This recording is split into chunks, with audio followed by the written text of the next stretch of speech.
Hello friends and welcome back to my channel. If you're new here, hi, my name is Shivangi Robertson and I make seasonal lifestyle content on YouTube and on Instagram as well. Creativity has been important to me from the very beginning. I always remember as a child enjoying art, dance, music, you name it. I think I really flourished in the arts and that was my favorite way of expressing my creativity. Now as an adult, as a professional with a career in marketing and communications, I did get to express that as well through digital communications, social media, content creation, like I do here on YouTube.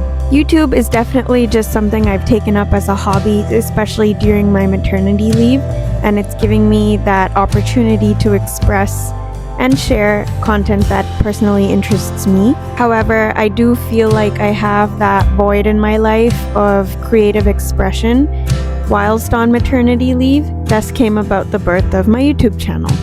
Balancing motherhood and creativity has definitely been a challenge. I feel like you go through an identity crisis when you adopt the role of mother. And this was a topic that I reflected on in my latest Pour and Ponder episode, where I talked about the 3 feminine archetypes, maiden, mother, and the crone. Finding myself as I have adopted this new role of mother has been a challenge, especially finding time for myself above anything else. Even right now as I film this, my little boy is over there asking me to come over and play with him, and anything and everything that I want to do personally only gets done during nap times. Naps are definitely the currency that's running my life right now. Spoiler alert, I don't think balance exists in this equation as I'm trying to figure out motherhood and creativity. Instead, I think I have adopted more of a flow. Some days I get to create while baby naps, and other days creativity to me looks like endless giggles and cuddles with my little one, thinking of various ways I could entertain him during his wake windows, so on and so forth. In today's video, you're going to see me tidy up around the house. We have some guests coming over the weekend and I'd like to make sure that our house is looking pretty clean. So watch me pick up everything room by room, and in my voiceover, you'll hear a few of my thoughts about balancing motherhood and creativity. Let's do this! Most mornings start slow, the kind of slow that feels both tender and full. I wake up to my son Taran's little sounds, still half asleep but already smiling. There's something about those early hours that reminds me that creativity doesn't always come from big bursts of inspiration. Sometimes it's hidden in these tiny rituals, changing his diaper, making him giggle, and sipping my coffee in between baby toys on the floor. It's all part of this dance between motherhood and creativity.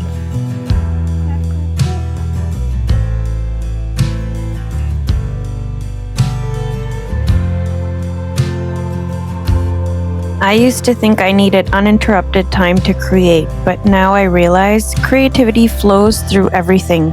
In the way I hum to him while I make breakfast, in how I notice the light through the kitchen window, or how I jot down an idea while he naps. It's not about having balance anymore, it's about embracing the rhythm of it all. The beauty in the pause, the magic in the ordinary.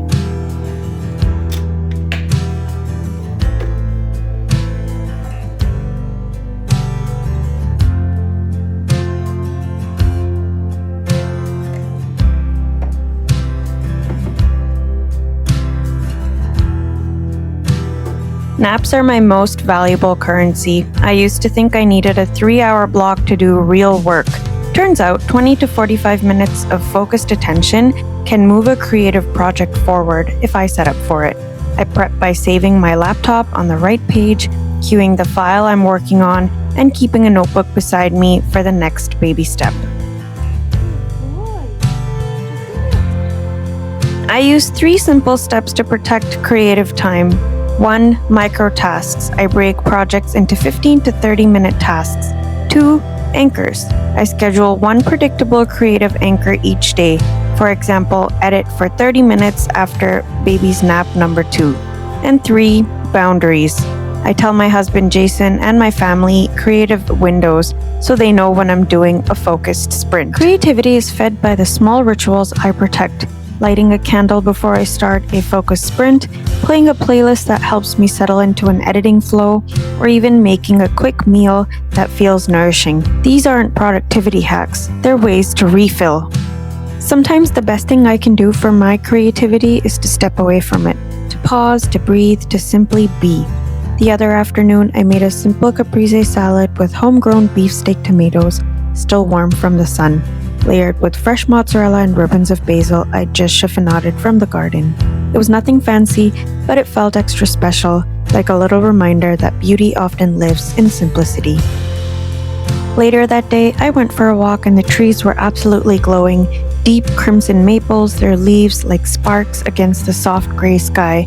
It stopped me in my tracks. These moments of cooking, of walking, of noticing, they refill the creative well.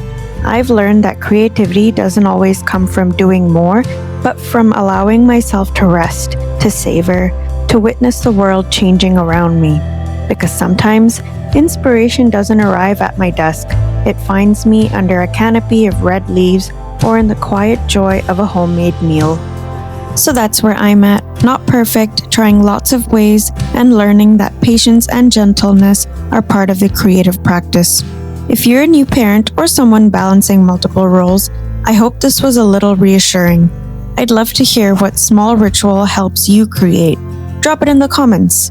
If you like this, subscribe for more Slowtober cozy talks and vlogs. I post every Wednesday and Sunday, and I'd love to share the rest of this season with you. See you in the next one.